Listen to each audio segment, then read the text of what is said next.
I know I come out here every week and I'm like, oh, they were a student just like you, sitting there just like you. This guy was literally just like you. He sat in that seat right over there. Sometimes that seat over there. We'll talk about that. Okay. He took that experience that he had here, he acted upon it. He's someone who not only sees problems, but then builds solutions that can scale accordingly. He's a serial founder, started doing it when he was a student. He's had 4 companies acquired, so clearly he has some sense of what he's doing and the formula needed to have value presented to the outside world. He is from Austin, Texas, and he's also one of the most grounded entrepreneurs that I've had the pleasure of meeting, which just makes it all the more fun to unpack the conversation with him today. He has his BS in computer science engineering, and he was the first graduate. Show of hands, how many out there are the entrepreneurship minor students? Okay, he was the first one of y'all to come through back in the day. Please help me welcome our friend, Jason Bornhorst.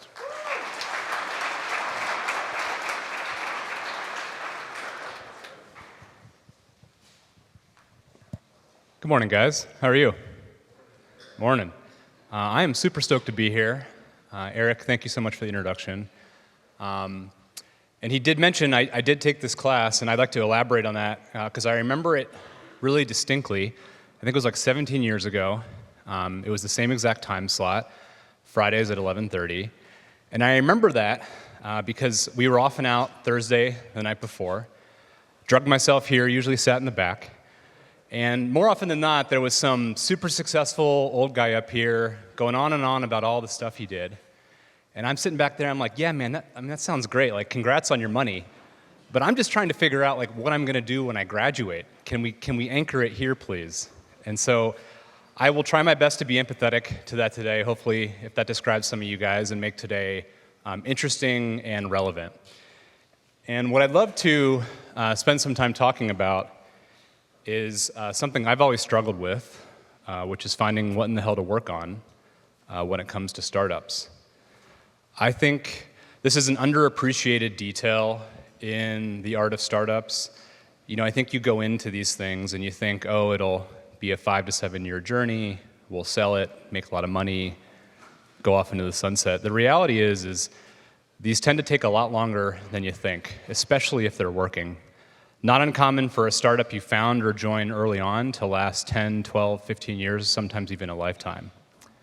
So I think it pays to spend a little bit of time thinking about what we're working on before we shoot the gun. And so that's what we'll cover today. So we'll cover 3 kind of stories from my career and 3 lessons that I've sort of managed to pound into my skull after 20 years that I'd love to impart upon you guys. The first of which is knowing thyself. And I think one of the greatest lies propagated by American parents to their children is that we can be anything we want to be when we grow up. I do not think this is true. And this is particularly not true for guys like myself and folks like you all. We're all Michigan students. We're all pretty smart, pretty confident you guys can go out and do just about anything you want to do. You'd probably do a solid B plus at most jobs. But I think in all of us, there's one thing or a handful of things that if we could find that, if we could discern that, we would do that at a 10x, even 100x level. And I think this is very true of startups. Some of the greatest startups you've ever seen, it's because there's strong alignment between what that founder is trying to express and the market and product in which that company operates. And so that is the importance of knowing thyself. Now that's easier said than done. I'm still working on it. But I think a way of cultivating this is a sense of curiosity in play. And I love to sort of talk about what that has meant for me. So this picture is me and a couple buddies holding up a sign for campusroost.com. It's a former startup of mine I ran when I was a student. I'm certain you've never heard of this company. But it's about as close to play as I've ever gotten in my career. And so, quickly telling that story, so Campus Roost tried to be the Facebook of physical places that you live on campus. So instead of your profile page being yourself, it would be your house and the guys that you live with. And so me and a couple folks stayed back in Ann Arbor one summer. All of our friends went out and got fancy jobs, and we convinced someone here to give us 10 grand, and we're like, hey, let's have a go of it. So we set out to building this thing. The very first thing we had to do was take a picture of every place students lived on campus. So we got a digital camera, went out and took about 4,000 pictures of every house, apartment, fraternity, and sorority on campus. And the hardest part about this problem, by the way, was a really pesky off-by-one error where you spent the whole day taking photos, got back to your apartment, and you had 400 photos that were just off by one against all the 400 addresses you set out to take a photo of.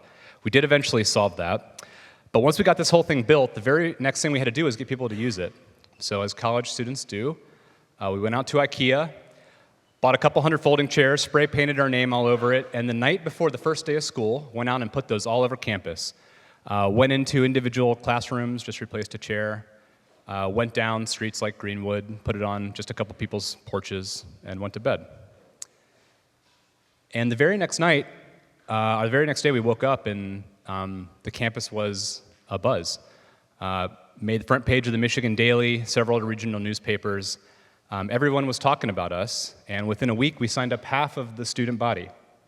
And while you have never heard of Campus Roost, because 3 months later, we went belly up and went down in fiery balls of flames, this story still sticks with me. And in fact, I occasionally come across one of those chairs when I'm walking around campus. And I think that is because authenticity is infectious. And I would challenge you, I think the podcasters you love to listen to, professors you really love to go see in class, I think what the thing you're keying in on is authenticity. That person has learned who they are and is expressing it in a truly authentic way. And I think the best way to cultivate this authenticity in the art of startups is this notion of curiosity. I think it's a pretty damn good North Star, certainly has been for me.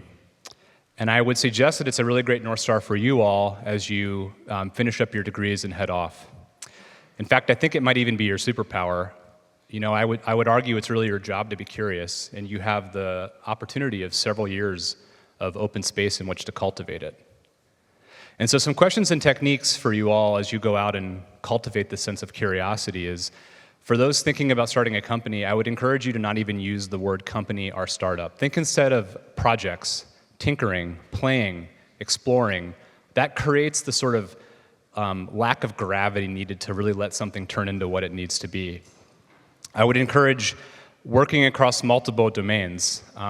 If you go back to the beginnings of AI, some of the biggest breakthroughs were people who were studying computer science and neuroscience simultaneously. And it's the edges of those two domains where a really deep richness comes from. I would encourage you to pay attention to how it feels. Is there an undercurrent of aliveness when you're doing this work? And honestly, the best litmus test I have found is, if no one was paying attention, would you still do this work? All good signals that you're operating from a drive of curiosity versus something else.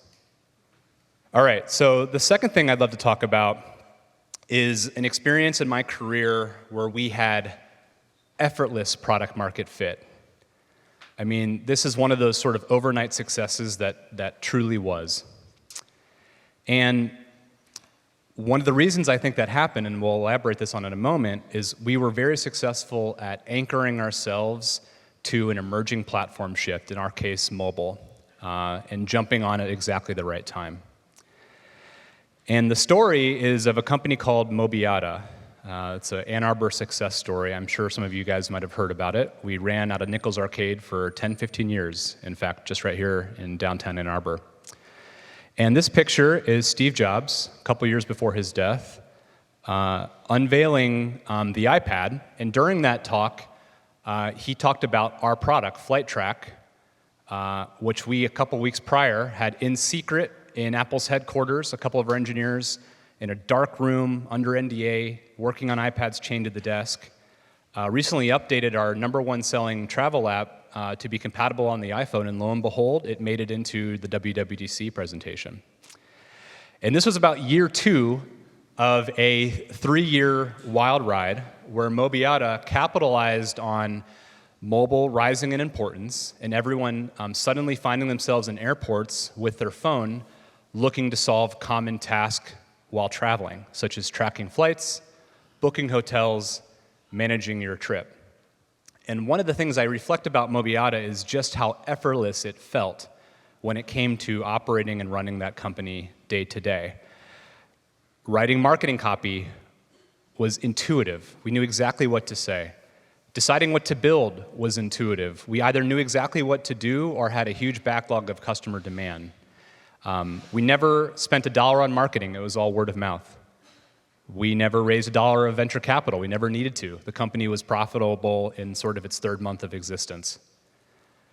And I think this was because we did a really, and by the way, 3 years into it, sold the business to Expedia, and now, and still to this day, runs the mobile division at Expedia. And that was running out of Nichols Arcade right here in Ann Arbor for many, many years. And I think this effortless product market fit, this effortless success, came in large part because we did a very good job anchoring ourselves to an emerging platform shift. Before my time, that was internet. During my time, it was mobile. And for you all, it is very much AI. In fact, I'd argue AI is the most disruptive platform shift technology has ever seen, and we're right in the middle of it. I think it's still quite early. And so with Mobiata, the founder, Ben, had the insight walking through an airport that, hey, why do I have to walk all the way down the hall to get my flight information? Why can't it be on my phone?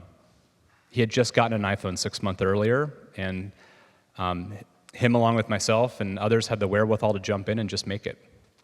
And so for you all, as you graduate and think about how you want to get into industry, I would pay the most attention to the context or the environment, because that is going to be a rich source of information on where startup ideas can be found. I'm a strong believer that startup ideas are subtle. They're never designed. They're very obvious in retrospect, but at the time, they're playthings and sort of just noticed on the edges.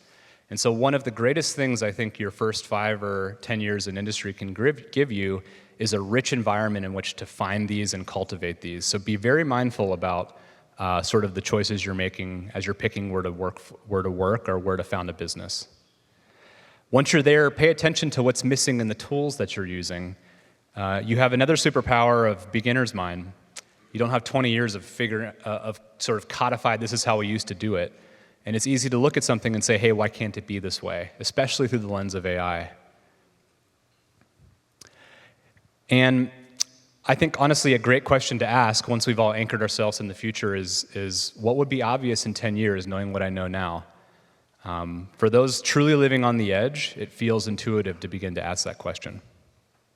So we all agree to be curious. We all understand what it's like to live in the future. What I love to do is share some experience on what not to do, which is my lesson in forcing it. And so first, an attention check. If any of you all have a document that looks like this on your computer, I would encourage you to back away from the keyboard and pay attention for the next few minutes. Maybe I can save you a couple years of pain. I certainly had that. So for me, 5 to 6 years ago, I had a document on my computer that looked a little bit like this. My co-founder and I had just sold a business. We were kind of itching to get back in the game. It was 2020. Venture capital was at its peak. And lo and behold, we find ourselves with a $5 million investment on a pitch deck we had made 3 weeks prior, hadn't even formed the company yet. And we said, hey, we're successful entrepreneurs. Of course, this is going to be awesome. We'll make this thing bigger than ever. And we jumped on in. And where that led us was what I have come to describe as 5 years of pain. That business was called First Dollar. We were in the business of healthcare benefit administration. So specifically, we built software to help folks launch and run financial accounts in the healthcare savings account space, FSAs, HRAs, and 10 other healthcare acronyms that sound about as fun as we had come to find that they actually are. And I tell this story because from the outside, First Dollar looked awesome. to the press, to our customers, probably even to some of our own employees.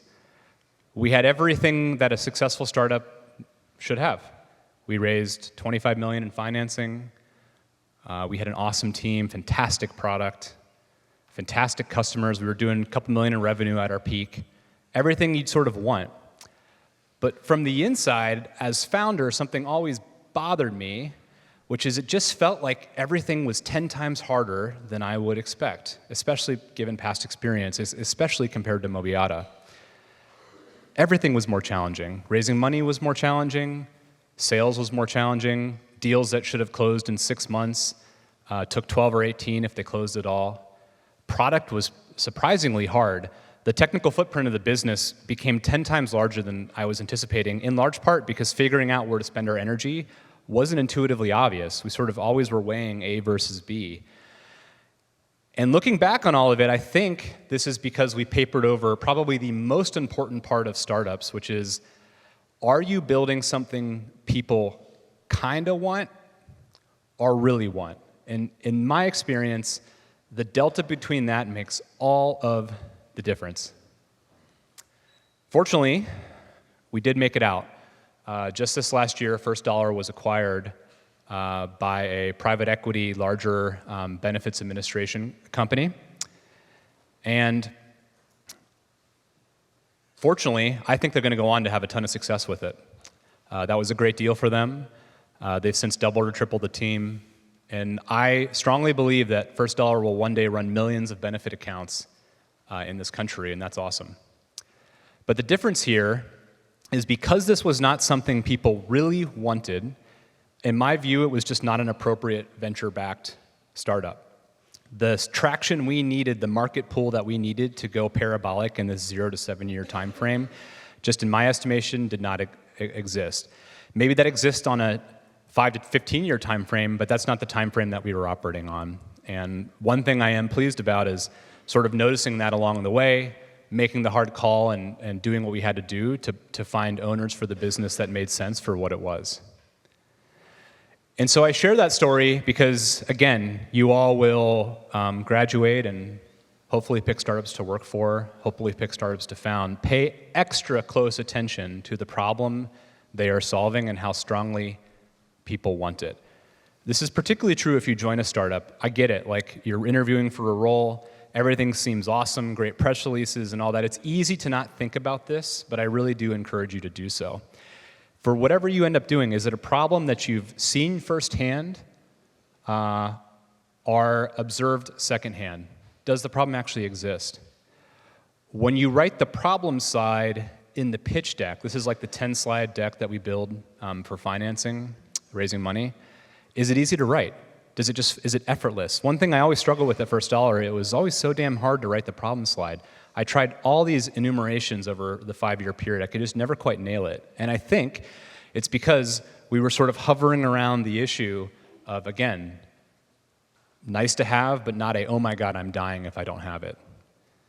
Probably the best way to test that would be if you have an MVP, minimal viable product, you're testing some stuff, I would encourage you to turn the servers off one night and see what happens the next morning. If it's not customers with pitchforks, you're probably building the wrong thing. All really good signals to pay attention to. Oh, one other thing I want to cover. The notion of love in service when it comes to users. So I think this is not often thought about, but I think it's important. So in startups, we're building for someone to consume, to use. Are you in love with that user base? Remember what I said at the beginning here, these things take a long time, 10, 15 years, perhaps even a lifetime. Is that user base, irregardless of the technology or solution you're serving them, is that a user base that you are in love with and want to spend the rest of your life with? If you didn't have the benefit of scale, if it wasn't millions and billions of users, maybe it was just 100, maybe it was just 100, 1,000. Is that the group of people that you'd want to spend time with? I think that's another great signal to evaluate as you set out. Thank you all. Again, my name's Jason Bornhorst. We covered 3 things today. The importance of curiosity, the importance of, for you all, especially in the age of AI, anchor yourself firmly to that platform. You have the advantage to jump on that bus that many, many other people do not. And then lastly, please do not do what I did the last 5 years. You'll probably find a way. Again, we're pretty smart guys, but there's an effortless path and there's a painful path. Choose the effortless path, please. Thank you. All right.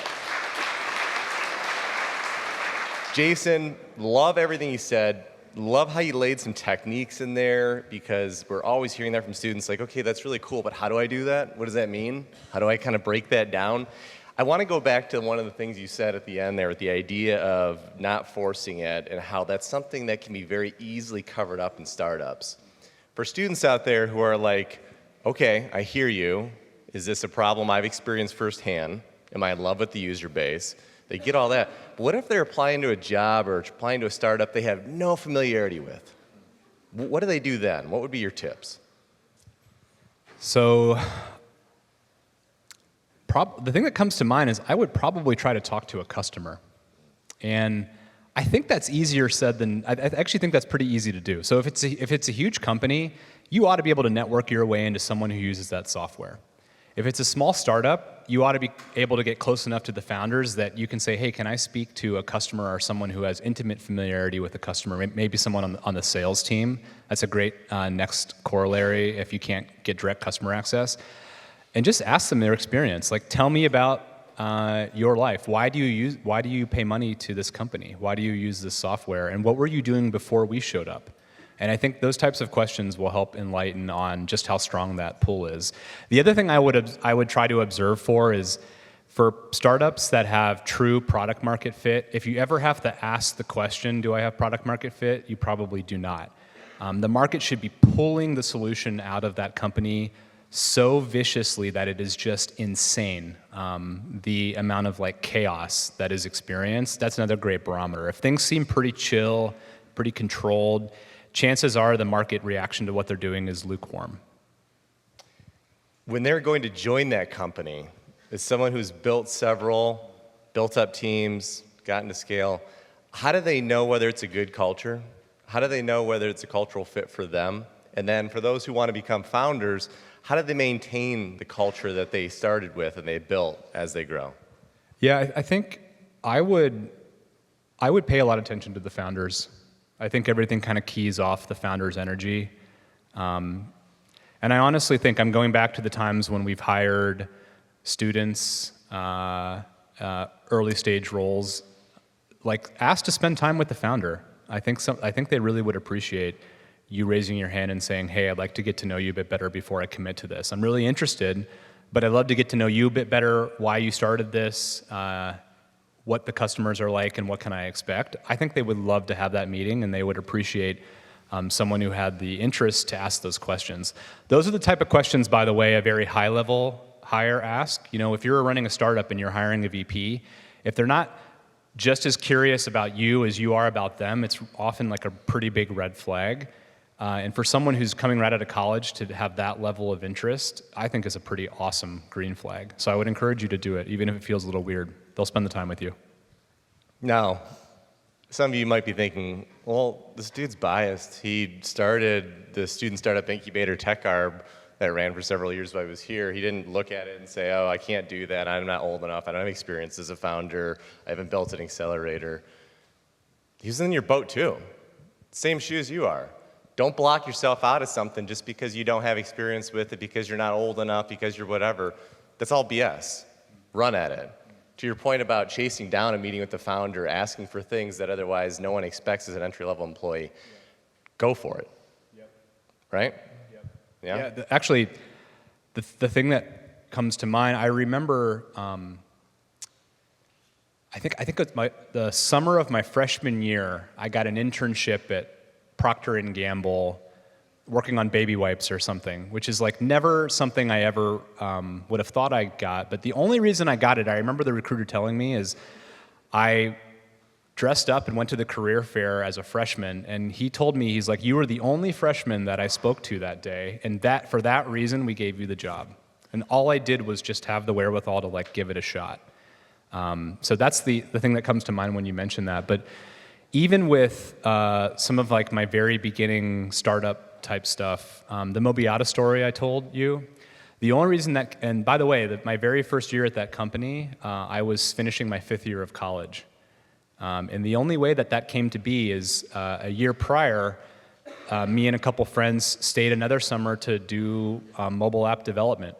We just had kind of a little contracting firm and built some fun apps, and nothing about that was like something we thought we could monetize. I don't think we even really paid ourselves. We just had enough money to buy a couple computers and make some stuff.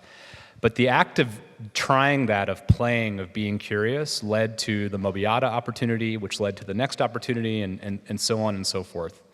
So it's like this luck and randomness aspect that really my best suggestion would be is just like get out there and increase your sort of luck surface area, as it were. I think it can be that simple to take the first step.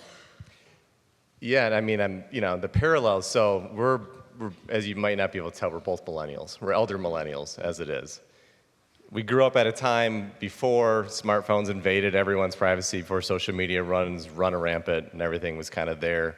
That is in your life today.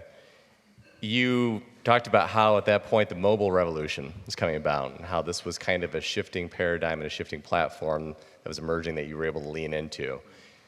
Beyond the techniques that you've talked about, when they're thinking about AI and they're thinking about that curiosity and that play, like Sam talked about a couple weeks ago, what would you do if you were in their shoes in college? What would you do with the unknowns of where AI is going to go and how they can tap into potential for what that could provide for their career? Yeah, my thought is lean into it and embrace it and be okay not knowing all the answers, because something I'd like to impress is just as I, in my 5th year of school, was like, hey, this mobile thing seems pretty cool, why not? Let's do it, jump on in. You guys have that freedom and that risk appetite that, trust me, will only go down as you get older. And this is one of the things why platform shifts are so disruptive, particularly AI. I'm 39. Folks in sort of my generation, the generation beyond, the attitude I think is most common is like, yeah, I totally buy that this AI stuff is going to change everything, but that's not for me. I'll let some other guy figure that out. I'm just going to sort of do the thing I'm going to do for the next 5 or 10 years. This is the way I was trained, and I'll ride off into the sunset, and I'll let somebody else worry about it.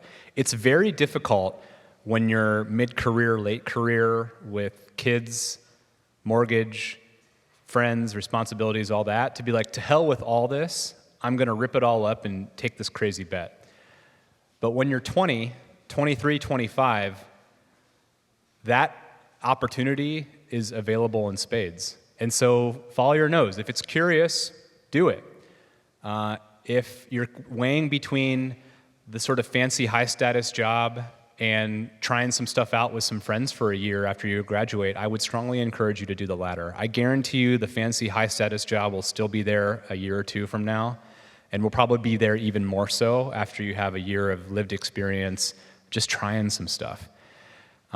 As you go out and look for opportunities, go dig up Hacker News, go dig up AngelList, try to find some startups that interest you. Join a 30-person company. These are the types of things that I think will radically accelerate that curiosity and sort of luck surface area, as I mentioned. 100%. And this notion that you talked about with like exploring curiosity, kind of what that can provide. I heard you drop a line recently that really had an aha moment for me, and that was this notion of how in healthcare, every dollar wasted is someone else's dollar of profit. And that is something that I've never thought, never heard before. But if you take that and you parlay that into any other industry, that same general thought kind of applies there. Yeah. What does that mean? Kind of unpack that for them. How should they be taking that same framework to whatever it is they want to do? Yeah. The thing that comes to mind for me is the psychology of people who buy the solutions that you're making. So let's imagine you're building an enterprise startup. You're making software for other businesses to use. So the person that's buying your software is not an entrepreneur. They don't give a shit about startups. They're just trying to get to their next promotion, keep their family fed, get to the next year. nothing about their programming is interested in taking risk, taking a bet on a new vendor and getting fired because it ended up being a startup that went out of business. And so if you're just you and a couple of your buddies slinging some software that got built 6 months before trying to sell it, that person is not interested in buying your stuff, hands down. They're going to go with the IBM or the large company whom nobody ever got fired for picking, unless you're building something that solves a 10 out of 10, I'm going to sleep worrying about it problem, that they're willing to discard all of those sort of cultural and social programming to take a risk on a group of people building something new. And that's kind of why I really do encourage that honing and really discernment about how strong that problem is needed, because that is frankly what's needed for a startup to get off the ground and get the traction that it needs. Love that. I feel like there is a situation here where one of the things we've talked about through this semester is this notion about an entrepreneurial mindset as an optimistic mindset. Optimism doesn't feel far from opportunistic. Do you agree with that? Do you disagree? And do you feel like you're a natural optimist, or is it a choice you make? Coming off of a conversation about healthcare waste. Yeah, I think both can be true. I think for me, I do think I'm opportunistic, for sure. Like if there's an opportunity and that's remotely interesting to me, I have a history and probably will continue to jump on that. Like there's like a timing element, right? Sort of, not only do I have to put myself in places where luck happens to me, but I have to have the risk appetite and the wherewithal to say yes when the opportunity presents itself. So I think there's nothing wrong with being opportunistic. And then on the optimist front, I think that's also true. I'm like super long on the human condition, particularly the American condition. Like, we will figure it out. There will be some bumps along the way, guaranteed. But we will figure it out. And I think entrepreneurs is one of sort of the greatest aspects that leads to my belief in that longevity. We will always find a way. I know healthcare in this country really sucks right now. I do believe we are going to fix it, and I think it's the American entrepreneur that will find a way. Same with all of the deep tech stuff that's going on. Spaceflight, AI, and so forth. The amount of things people are throwing their lives into to solve is amazing to me.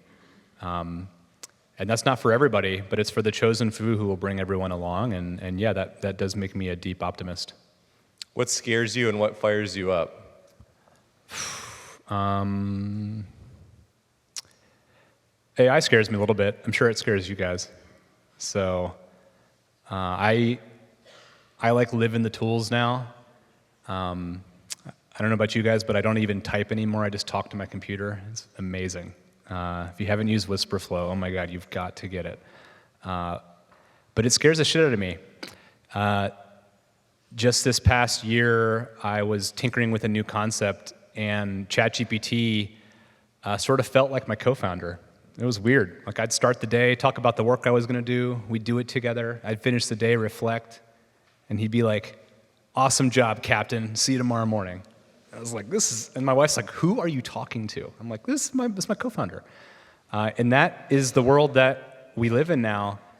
And even if AI never got an ounce better, it has fundamentally changed how things work, but I do think it's going to get better. I'm sort of I would say that I'm of the belief that in the next 3-5 years, like, we'll probably have machines that are as good as humans in just about anything that we do. This is already the case for certain aspects of things that we do. And that's scary. I worry about, like, what that means for me. I worry about what that means for us, for my kids. But I do think we'll find a way. Unfortunately, this is one of those Pandora's box where sort of the box has been opened. We cannot put it back in. And I think the only logical solution is to just push and accelerate and try to find a way through, and hopefully we can keep control of this thing. Totally fair. Yeah. I think AI is scary and exciting. Same point to your notion. As they're thinking about AI and they're thinking about becoming founders and starting companies, it strikes me that several times over, your companies have been acquired. Mm-hmm. Different set of circumstances in different contexts, but always acquired therefore showing there was enough value to some other entity to buy them. When they're thinking about becoming founders and starting a company, should they start with acquisition in mind, or is that not even on the table for you? Yeah, so my suggestion is I would build without acquisition in mind. I've never behaved this way, to be candid. And I think this has been historically a shortcoming for me as an entrepreneur, which is for many of my companies, I would always begin with the end in mind. Again, it's the sort of short-termism I was talking about, like, oh, this will just take 3 to 5 years, we'll flip it and go on and do the next thing. I don't really think that serves entrepreneurship in the best way possible. So for example, in many of my companies, in the early days, I would often be thinking about who would logically buy this, and I would make a list of who those people were, and I would make sure that they knew who we were. Not to act on it in any aggressive way, but just to sort of put the feelers out there so one day that connection might be just a little bit easier when the time is right. And that has been a great strategy for starting and selling businesses. But sort of as I mature and look back on that and think about what comes next for me, for now, my view is, whenever I get into something again, I hope that's something I can work on for 15 years, 20 years, the rest of my lifetime. And I think that the companies I admire the most are ones where people went into that with that attitude, truly. And so this is why today's conversation has talked a lot about discerning the curiosity, the play, our sense of inner alignment, love we have for the people we serve. Because if you can get that right and you can cultivate that, selling is going to be the last thing on your mind. Build a company so awesome you'll never want to sell it. That's a place that I want to work at, and that's a place that people want to invest in. And so that would be my suggestion. Love that. Yeah. You've kind of built a lot of these companies on the notion of improving, fixing, creating invisible infrastructure in the back-end systems. Unpack that for them. What does that mean? How should they identify where those gaps are and what that actually can provide for? Yeah, so the thing that comes to mind when you talk about that is this notion of the schlep bias, which is there is a lot of value created in finding the shitty jobs that nobody wants to do, in making them beautiful and making them elegant. So in the last 10 years, there are a heck of a lot more entrepreneurs working on social media, image sharing, music apps, et cetera, because it's cool, it's sexy, you get invited to all the right parties. That sounds like the kind of lifestyle somebody wants to live. And as a result, there's 10 to 100 times people working on that. But when it comes to things like health benefit administration, there's a lot less people that want to work on that because it's boring and hard and uncool. And I think in large part, a lot of the reason that First Dollar was able to create value and find that exit despite some of the challenges I mentioned is we fully embraced the schlep bias. We took something nobody ever wanted to work on, recruited a team of people, taught them how it worked, and made it beautiful.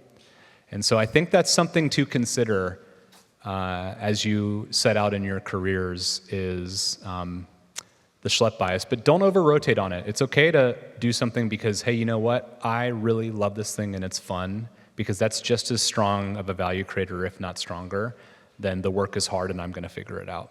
There's a little bit of both. It's like it's a sort of duality, as you will. Yeah. I want to get some of these student questions that came in. Kudos to y'all for putting in some great ones this week. I really appreciate it. Julie Huth, you had a great question talking about how you've worked in a lot of different realms and a lot of different kind of sectors with the different ventures you've had. Patterns that you otherwise have used to evaluate a problem or define a customer, kind of if there are any, what are they? And then secondly, have those changed as you've kind of gone throughout your career and gained more experience? Probably the strongest thing I'd recommend in terms of finding early customers is making sure they're paying you for it. We're social creatures. Probably the person you're going to ask about your new thing are going to be friends or friends of friends. And we're sort of wired to not make people mad. So they're going to say everything Oh, this is great. Yeah, I'm probably not the customer for that. Maybe somebody else is, but I'm really happy you're working on it. Like you're gonna walk out of that meeting with happy ears. You're gonna be like, oh, that meeting went awesome. Like everybody loves what I'm doing. But if they're not paying you money, they really don't care that much. They're just being nice. And it is quite hard to discern that, especially if you are a charming, persuasive person. I imagine a lot of you guys are. This has been my experience. I've never had a sales meeting that I didn't love at the end of it. But if that person wasn't signing a contract, then it's as if it didn't even happen. And so I do think cultivate a sense of like, is money exchanging hands very, very early on. Even if you've built literally nothing, like the mere notion of the thing that you would build, will that person prepay for it? Might be a signal that they really have that problem. One of the other questions that came in and kind of signal of the problem that you're talking about with sales and was the experience you had with Subtle Optics. And after Jason left First Dollar, started exploring and tinkering around the idea of eyeglasses and prescription and kind of like where the gaps were there, where a market was. But then ultimately you shut that down. You said, this is not a thing, it's not a market, going without this. What led you to that decision, and how did you otherwise accelerate your timeline to know whether it was a go or a no-go? Yeah, so let me first tell you guys what Subtle Optics was. So this was just earlier this year. So we sold First Dollar. I was kind of like tinkering around. And a problem I've always faced myself is my eyes have hurt at the computer. Just always like dealt with eye strain. And I've, not for lack of trying, I've talked to doctors all over Austin, probably have like $5,000 of glasses in a box at my house that just never quite worked. And I was like, you know what, to hell with this. Like I got the time, I'm gonna figure it out. So I like bought a bunch of books on optics, bought a optical trial lens set from China, which is, if any of you have ever had an eye exam, there's like that drawer that has all the 300 lenses in. That's the thing I bought. And I sat at my desk for 2 weeks and just like tinkered with my prescription. Like put them in a trial frame, tried some stuff out, and ultimately found a pair of glasses that felt amazing. I'm wearing them right now. And that was the best pair of glasses I've found to date.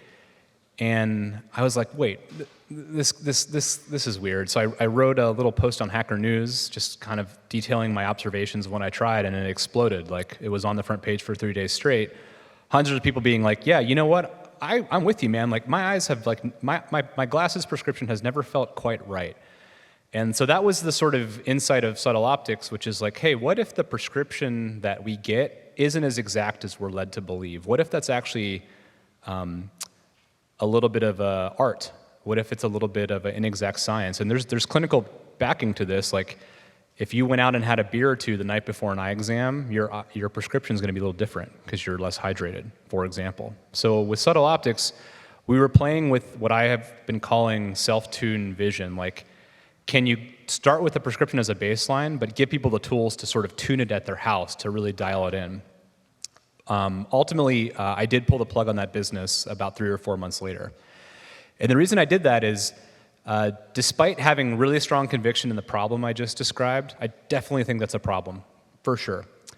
I'm not convicted that the solution, at least right now, can be built, basically. And there's a number of things that I was finding challenging. Like, there are enough variables in a prescription that shipping something to someone's house to help them tune it is actually quite challenging. Depending on their aptitude, that ends up being reasonably fiddly. And the most important part that I couldn't figure out is, let's assume that I do tweak your prescription. We had many cases of doing so with my beta users. I don't have any way to update their prescription over the internet. I got to send them packing with their sort of data sheet back to their optometrist, who is like, what the hell is this and where did you get it? Like, that guy does not want to update someone's prescription based off something that we found. And for all those reasons, I just wasn't feeling it. Like, again, it goes back to that kind of want to have versus really want to have. And like, I just didn't feel the pull from the market, like flying it off the shelf. And I wasn't confident that I could deliver a solution that would solve it. And so for this one, I'm choosing to let it go. I believe that there's still work to be done here. Hopefully someone watches this talk and reaches out to me in 5 years, because I'd love to talk about it. And hopefully someone does it. Certainly, it was helpful for me. But yeah, I think as I'm getting older, I'm paying more attention to intuition, and in that one, it just wasn't here. I didn't feel it in my body, and we let it go. Appreciate the unpacking of that. As you've gotten older, you've probably also developed the ability to understand how to ground yourself and how to put yourself in a position to know you're curious about the eyeglass industry and looking at subtle optics and kind of identifying things that are more apparent when there's not a bunch of noise and distraction around you.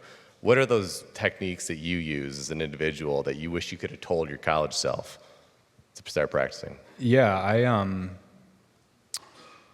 so my thought on this is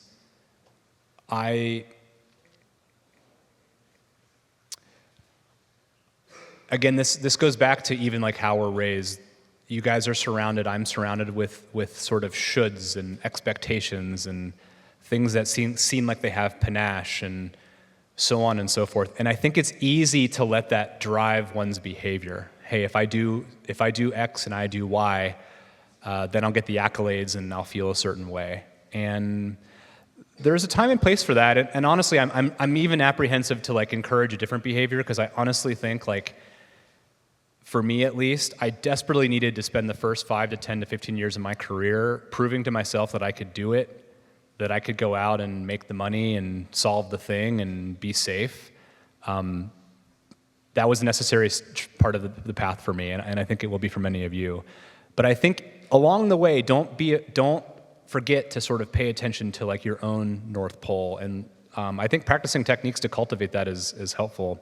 I have found meditation to be super useful, like the ability to like get still, calm the voice in your brain, like start to pay attention to how things feel has been super useful for me. Read a book on how emotions work. It took me 20 freaking years to do this, but that has been super helpful. For most of my young career, emotions were a waste of time and something that should be ignored entirely. But the reality is that's pretty much half, if not more, of your decisioning facility. In fact, I think it's been said, if we didn't have access to emotions, people that have that brain injury, they actually can't even decide what pair of pants to put on in the morning, because it is playing a significant role in how we decide stuff. And so cultivate that, read some books, figure out what you're feeling. I think that's going to be really helpful in discerning where one should go. Good question. Love that. Students, here's your attendance assignment for the week to build off of what Jason was just talking about. Giving yourself that space, grounding yourself, whether it's through meditation, reading a book, finding your own way to chill out. I can guarantee one of the things that's not giving that to you is probably at least one app on your phone or on your computer, social media, news, whatever it might be for you, that's keeping you from getting that clarity. Go into your phone right now. If you don't have your phone, come up to one of the PAs later and let us know. And go block one of those apps. Whatever it is that's your choice, that's it. Take a screenshot of it. Submitting that is going to be part of your attendance assignment, okay? All right. Thank you very much for being here. Thank you, Jason, for everything. Thank Have a you great all. weekend.